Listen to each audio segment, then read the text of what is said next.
My mom wanted me to swap my fiancé with my sister at my engagement party because hers was taking too long to get married. Now they're both crying.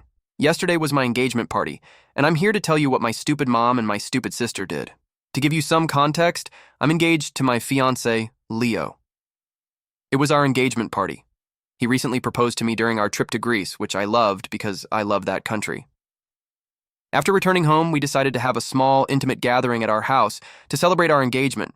It wasn't anything fancy, just a get-together with close family and friends. My mom and my older sister, Terry, were there too, of course. Terry's fiancé, Ezra, was also invited. Now, their relationship is a whole other story. Terry and Ezra have been engaged for the last 3 years, but there still hasn't been a wedding. They're the definition of an on-again, off-again couple. I've lost count of how many times they've broken up only to get back together days or weeks later. It's like an endless cycle that I can't keep up with. The problems between them are pretty serious. Terry has issues with alcohol, and Ezra has a bad habit of cheating. It's a toxic combination, and every time they try to make it work, it always seems to fall apart somehow.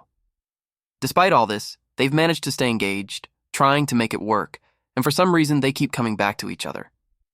They're both actually college dropouts who made the decision to leave college because they had this grand idea of traveling the world together. They talked about living an adventurous life, hopping from country to country, experiencing new cultures, and not being tied down to boring 9-to-5 jobs. Although it sounded exciting in theory, the reality was very different. Neither of them had any money saved up to finance their travels. At first, my parents reluctantly helped them. They weren't exactly thrilled about the idea, but since she's their golden child, they gave them some money, hoping it would help her and Ezra start their journey. So they left, full of excitement and big dreams. But it wasn't even 3 months before they were back home, broke and asking for more. My parents, being the people with a grapefruit instead of a brain, helped them again. At least this time, my dad made it clear that if they wanted to continue traveling, they had to find a way to support themselves. He told them directly that they needed to get jobs, which is what responsible adults do. Clearly, that advice went in one ear and out the other without any resistance, because a few months later they were back again, still broke and still looking for help. But this time, my dad had had enough. He put his foot down and refused to give them any more money. That sparked a huge argument. Terry was furious, and Ezra wasn't happy either, but my dad said it was over. He told them that if they wanted to live a nomadic life, they had to learn to fend for themselves. If they weren't going to get jobs, they should at least learn to hunt or fish. The ancient nomads didn't have a supermarket nearby and Daddy's money. Terry was furious because she didn't like the analogy, but in the end, Terry reluctantly agreed because my dad wouldn't budge, and she got a job at a local restaurant. At least for the moment, it wasn't what she wanted, but she didn't have many options. My mom, always the peacemaker, tried to convince my dad to at least help them pay the rent while they got back on their feet, but he told my mom to take the money out of her own pocket every month for that. So now they have a roof over their heads thanks to her, although it's not exactly something my mom likes. As for Ezra, he's been working as a mechanic, which is probably the most stable thing he's done in years. But knowing them, it's only a matter of time before they get tired again and try to pursue another unrealistic dream. As for us, we're not close sisters. The truth is, she's always been my mom's favorite, which is why Mom always rescues her no matter what. Have you ever read one of those times when I swear that if it weren't for my dad intervening and setting limits, my mom would have emptied all our savings just to keep Terry happy? It wasn't any different when Terry and Ezra got engaged. My mom was beyond excited, ready to organize the wedding of her dreams for them, totally paid for, of course. But that never happened, because Ezra kept postponing it. Every time the topic of setting a date came up, he had an excuse. He wasn't ready, he needed more time, he wasn't sure about fully committing yet. It was ironic, really. They'd been together for years, they were engaged, and still he couldn't take that final step. Meanwhile, my mom kept holding on to hope because her golden daughter was going to get married. So when Leo and I got engaged, my sister wasn't exactly thrilled when she heard the news. I didn't receive a single congratulations. She at least tried to tell my mom that she didn't feel unhappy about my engagement, claiming that I was trying to compete with her. Compete with her for what? For a wedding that isn't even happening because her fiancé keeps delaying it? Knowing how my sister is, I tried not to talk to her much during my engagement party because I didn't want her to ruin my mood. However, she managed to corner me and made it clear that she didn't like my engagement. Unlike her, we had a date set for our wedding, so that was her main complaint about my engagement. She said that I had pressured my fiancé just to make her look bad. It's not my fault that Ezra has been making up excuses and avoiding commitment. Leo and I love each other, and the date was his idea, so there was no pressure. It's all stuff created in her head, where there's probably extra space because the poor thing wasn't born with much in there. But of course, Terry didn't see it that way. Everything has to be about her for this woman I call my sister. Something strange was going on because a guy like Leo wouldn't be with me while she's stuck with someone like Ezra. She even accused me of trapping him with a baby, and she felt for it, looking to see if it showed.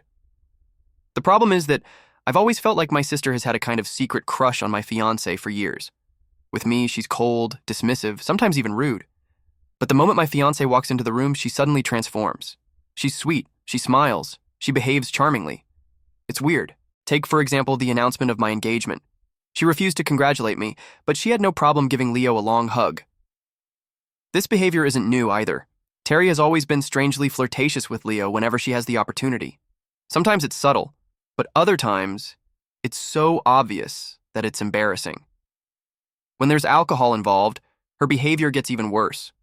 She tries to stand too close to him. She looks for excuses to touch him, his arm, his shoulder, even his chest. And on occasions, Leo has literally had to ask her to step away. When he does, she plays innocent, acts all embarrassed, and blames it on being too drunk. But we both know that's not true. And if that weren't enough, my sister even stalks him on social media. Leo has blocked her for a while, but somehow she keeps finding ways to watch him. That's exactly why Leo avoids her whenever he can. He doesn't want to have anything to do with the game she's playing.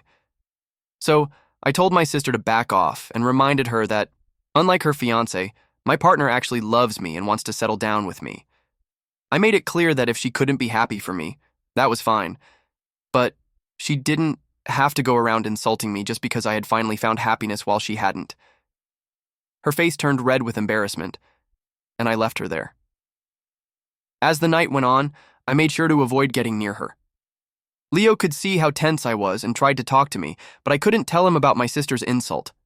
I didn't want to ruin our night by mentioning Terry, so for the moment, I decided to keep it to myself. Eventually, I started enjoying the conversation with the guests when suddenly, I heard the sound of a glass being tapped. Leo started to speak and announced that he had a pre-wedding gift for me. He had booked the wedding venue of my dreams. For days, I had been obsessing over a particular place, talking about how perfect it would be for us, but it was very expensive and out of our budget, so I had ruled it out and started looking for another place. I never imagined that Leo had been paying attention the whole time, much less that he would go and book it for us as a surprise. I didn't care that there were people there. I was going to kiss my fiancé, and I ran to do it. That's why I loved him. He was so detail-oriented, he always found ways to make me feel special. I told Leo that he didn't have to go to all that trouble, that marrying him anywhere would make me happy. But he just smiled and said that this was going to be the best day of our lives and he wanted to see me happy. As if the night wasn't already full of surprises, Leo's parents got up shortly after his announcement and made their own. They shared that they had always hoped that one day I would become their daughter-in-law, and now that it was going to happen, they wanted to do something nice for us. My father-in-law informed us that he would be more than happy to pay for our honeymoon. I really felt like the night was perfect, except for that little detail of my sister, who wasn't happy at all after our conversation. But I didn't care. Shortly after this, my mom suddenly pulled me aside and asked me to go upstairs. I asked her what was going on, and she insisted that she had something important to tell me. The moment I walked into my room, I saw Terry, already there, sitting on the edge of the bed with her arms crossed. My mom started to say that she and Terry had something to tell me, but before continuing, she insisted that I needed to have an open mind and really listen to them. Terry then said, "I think I should be with Leo instead of you." She said that since she was in love with him and he was a good person, unlike Ezra, he would do her good. She said that Leo only avoided her out of respect for me, but if he were single, he would surely look at her with different eyes. Surely it wouldn't take long for him to fall in love with her because she can be as good a girlfriend as any other. She just needs a chance. That chance was for me to leave my fiancé. I looked at my mother to know if they were playing a joke, but she was looking at me very serious and as if she expected an answer. I answered them. "Leave my fiancé? What do you mean by that, Terry?" I knew what she meant, but I wanted to give her the opportunity to explain herself better in case I hadn't understood correctly.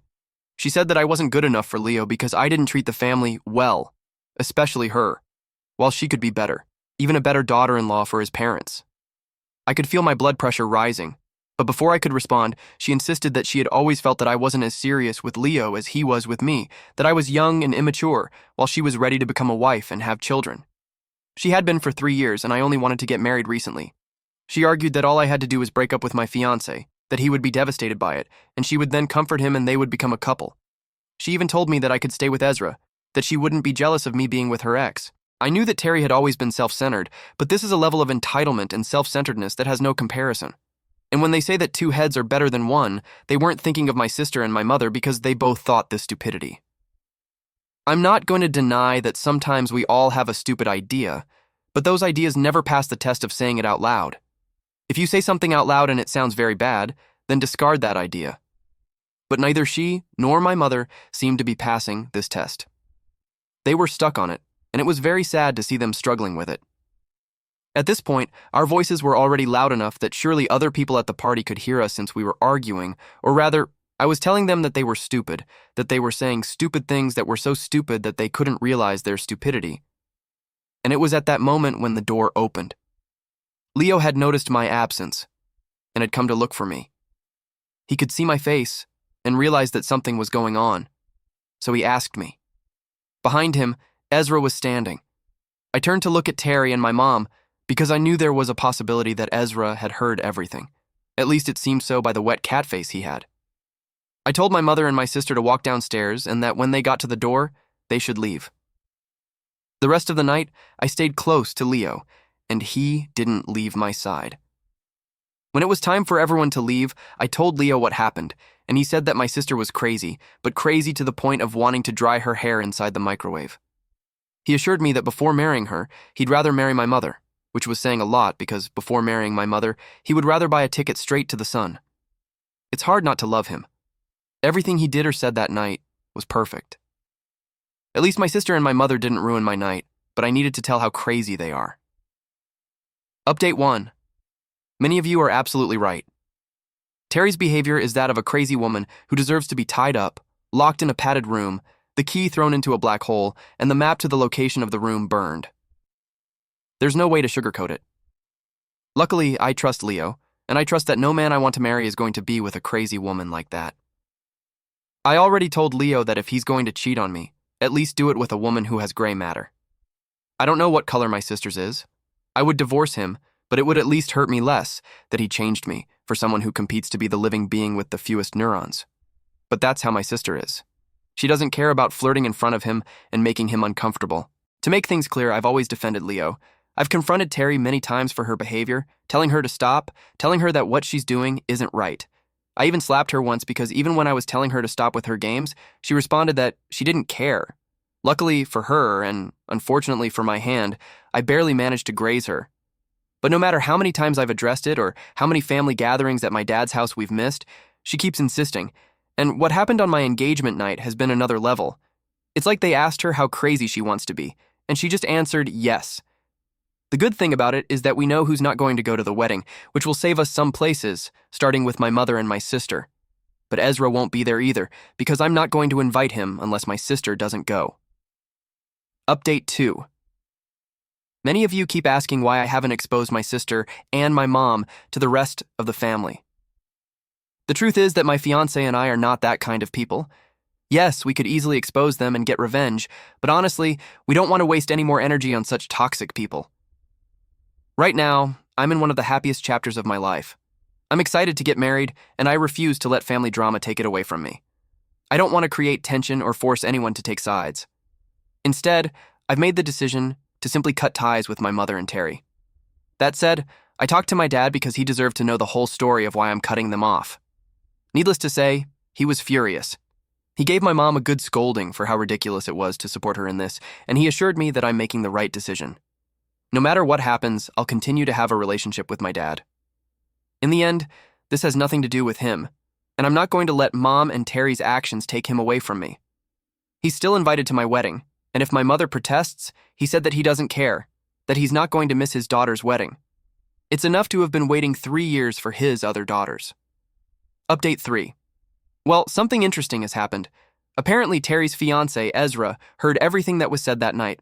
I don't know exactly when he started listening, but at some point, while I was upstairs arguing with Terry and my mom, he must have been nearby and heard every disgusting word they said. Now, I just found out that he has completely canceled any wedding plans and broke off his engagement with my sister, which makes me laugh because it's the longest wedding planning in history. It seems redundant that he canceled it, but at least it's an official cancellation. From what I've heard, they had a huge fight. I can only imagine what that conversation was like, Ezra finding out that his own fiancé had basically confessed that she wanted another man, none other than my fiancé. Then he made a post on social media about it that essentially exposes Terry and my mom for what they were urging me to do. Well, it has saved me the work and stress of all that. I see that post as the invitation to my sister's no wedding, which is the only invitation we'll have from that couple, because there never was one. Since the breakup, Terry has been absolutely furious with me. She said it was her backup plan and didn't want to lose it. She wanted me to talk to him and explain that it was my fault that she said that I had only been provoking her, and that she didn't mean anything like that. Sure, as if I could find a way to twist what she said, something that has no defense whatsoever. I seem intelligent if you put me next to my sister, but not so intelligent as to be able to fix that as long as I feel like fixing it and not leaving it like that. I have no interest in doing my sister a favor, and my pettiest side is even enjoying it. If anyone is to blame for Ezra hearing is them. Today, my sister had the audacity to call me from a coworker's phone since she is blocked and cannot contact me otherwise. She was yelling and ranting about how she will take revenge for what I have done and warned me not to think this was my victory. I could not help but laugh, because with her intelligence, it is likely that the revenge will end up affecting her. She said that sooner or later Leo was going to see this side of me and leave me, and that she would be waiting for him. But she did not say it with those words, but she mentioned her intimate parts and Leo's as if Leo did not know all my secrets. I even told him exactly what my sister said and warned him not to say it again if he doesn't want his friend to stop working. I told her that she should be grateful. If anything, he just made the job easier for her. Now she can happily continue playing the role of home destroyer that she seems to enjoy so much. If anything, she should thank me for clearing the way for her to do exactly what she does best, being an idiot who does everything without thinking. I told her to find a comfortable chair if she plans to wait for my future husband, and ended the call while she kept yelling. I don't know if you can call it karma to this, but certainly everything that is happening to her is a product of her. The only thing that surprises me is that her stupidity has not hit her before. Update 4. Before bringing my post-wedding update, there are some things I must mention. There are some people who were not happy with me calling my sister stupid so many times, but I see nothing wrong with it. I'm not going to call an elephant a penguin, although there are people who consider themselves a dog and have bought a costume to live like one. So I guess that's the kind of people I'm dealing with in some comments. If that's the case, I apologize. You already have many problems in your life for someone to insult you in a Reddit post. As I have already told you, my wedding is already a thing of the past, so Leo is no longer my fiancé and is now my husband, where we not only celebrated my union but also the divorce of my parents. But I'm getting ahead of myself because we were with the wedding first. Well, the wedding has been great. And I have also prepared special gifts for Leo. It's not that dirty thing you're thinking, but gifts to compensate for getting the place, although I have avoided saying what my sister would do with her parts, and Leo did not want to ruin the wedding night. Wedding in which all the people we wanted to be were there, and were not all the people we wanted not to be. But let's talk about the divorce that I mentioned, as if it were no big deal. It was. No, I was not involved in this divorce, but my father divorced. My mother would say faster than my sister's wedding. But no, because that was very slow and never happened. These are the reasons for the divorce. My mother wanted my father to pay the part with which Ezra contributed in the relationship so that my sister would not stop living alone. My mother told him to do it because her favorite daughter had ruined things for her other daughter and that he should not forget that he has 2 daughters. My father basically said no. There were no discussions and that kind of thing, but finally my father got tired and told her that if she did not want her favorite daughter to lose her home, she could move in with her because he was giving her the divorce. He also reminded her that she also has 2 daughters. I have not received a gift from either of them, but more than all this I cannot ask for. Imagine that the wedding gift of my parents' divorce was a very good one. For other daughters would be the worst thing in the world for me. The worst thing in the world is that my father continued with that narcissist as a wife.